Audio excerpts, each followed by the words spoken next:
Bom dia, quase boa tarde já. É um prazer abrir essa mesa sobre conjuntura. Não ficou muito explicitado no programa, mas a ideia é discutir os movimentos de junho passado no Brasil.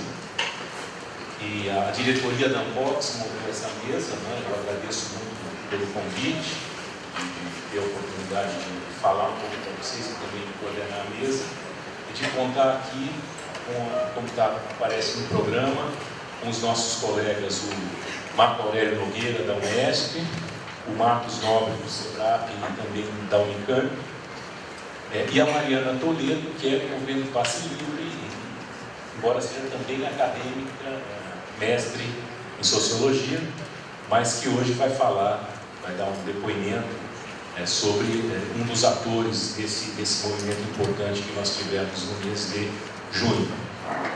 Então, agradecendo de novo a presença de todos e de todas aqui, vamos abrir, seguindo a ordem do programa, com o Marco Aurélio Nogueira da Unesp.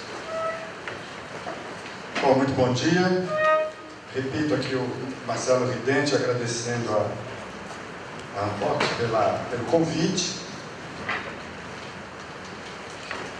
Acho que é uma oportunidade muito boa de nós nos encaminharmos para o encerramento desse encontro, fazendo a discussão sobre a conjuntura política, coisa que, de resto, tem sido uma prática da Ampox há muito tempo.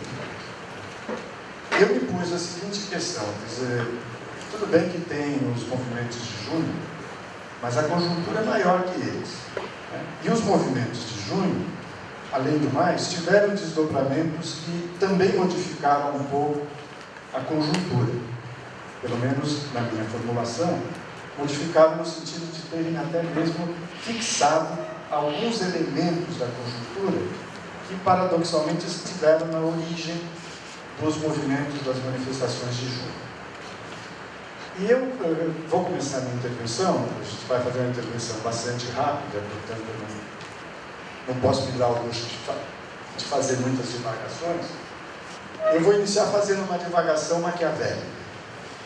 Me lembrei de uma frase de Maquiavel que eu acho muito adequada para se pensar conjunturas ou processos políticos de modo geral, e que me parece ainda mais adequada para se pensar a situação brasileira de junho para cá ou ao longo de 2013.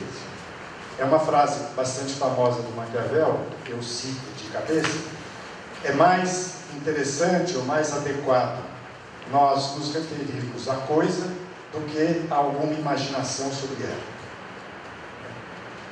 O Marcos Nobre, que é um erudito, provavelmente poderá me dizer se essa frase não está no capítulo 15 do Príncipe, mas eu acho que está. Eu não sou erudito, mas tenho alguma memória ainda. Bom, por que eu acho que essa frase é adequada? Porque eu acho que nós estamos no Brasil fazendo uma análise ou um debate de conjuntura, não um debate de conjuntura, um debate político muito baseado na imaginação sobre as coisas. Primeiro de tudo, porque nós não sabemos, nós sociólogos, eu sou falando sociólogo, o que foi que detonou junho de 2013. Nós não sabemos. Eu, evidentemente, estou assinando em primeiro lugar esse manifesto de ignorância em relação às determinações de junho de 2013. Né?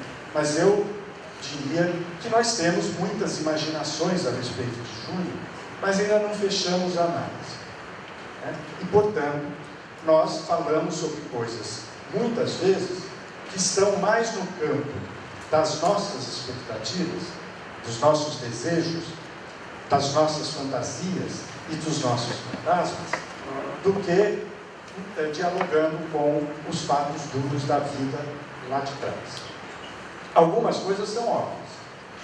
As ruas de junho puseram a boca no trombone, não por 20 centavos, evidentemente, mas por tudo ou por quase tudo.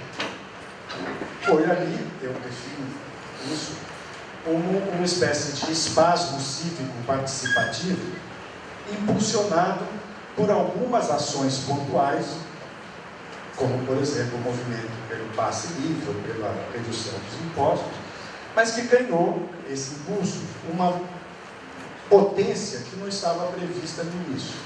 E ganhou isso com uma rapidez muito grande, o que seguramente indica algum componente estrutural que produziu aquele espaço. Esse componente estrutural, para mim, eu chamaria, para tentar organizar um pouco a minha cabeça aqui, de eventos organizadores não evidentes. Ou, para dizer assim, elementos estruturantes. Contra o que estava se protestando? Ou o que é que estava gerando aquele protesto? O que gerou aquele protesto? Eu listei aqui algumas coisas que eu vou mencionar sem desenvolver, porque senão o meu coordenador vai bater o soar o bom. Primeiro é assim, o esgotamento de um modelo de crescimento econômico, baseado no consumo, crédito e, entre outras coisas, modificou a estratificação da sociedade, a estrutura da sociedade e levou milhares de pessoas à inadimplência. A inadimplência é um fator perturbador em qualquer ordem social, especialmente em ordens sociais capitalistas, intensas, como é a brasileira. Então, as pessoas inadimplentes se tornaram, de alguma maneira, protagonistas daquela dualidade frustração-agressão. Eu me frustro porque eu não consigo honrar meus compromissos, ou porque estou sendo levado a me endividar brutalmente, e respondo a isso agredindo. Agredindo, eu quero dizer no sentido literal da palavra, não no sentido físico, não se dá de agressão física. Essa é a primeira coisa. A segunda coisa que está ligada a isso foi uma reversão de expectativas. Então, nós passamos os últimos anos no Brasil embalados por um discurso que eu considero irrealista, de que o país finalmente havia encontrado a sua salvação. De que estava tudo muito bem, os melhores governos da face da terra estavam plantados no Brasil, presidentes, governadores, todo mundo muito bom, o Brasil se candidatando a ser um grande player internacional, vai organizando grandes eventos esportivos, se chamando a atenção do mundo e torrando uma grana monumental nessas coisas todas. Enquanto que as pessoas, na sua vida cotidiana, mastigando aquele pãozinho desgraçado da vida cotidiana, foram se dando conta de que aquele discurso não colava. Ele não batia na realidade das pessoas, com a realidade das pessoas. E por essa dissonância, eu chamo de reversão de expectativas. Poderia ficar horas falando sobre isso. Terceira coisa, uma progressiva, lenta, antiga desmoralização do padrão de conduta política prevalecente no país. Isso se desmoralizou. Hoje é muito difícil nós encontrarmos, ou eu encontrar, um critério para dizer o que é uma boa conduta política. Aí eu estou me referindo à conduta política institucionalizada, conduta dos representantes. Nós costumamos, fizemos isso inclusive no auge dos movimentos de junho, dizer que a gente vive uma crise de representação. De certa maneira nós vivemos mesmo. Mas eu acho que mais do que crise de representação, nós vivemos uma espécie de mal-estar ético em relação ao modo como nós estamos sendo governados. Como é que nós estamos sendo representados, entendendo-se por nós aí, os cidadãos.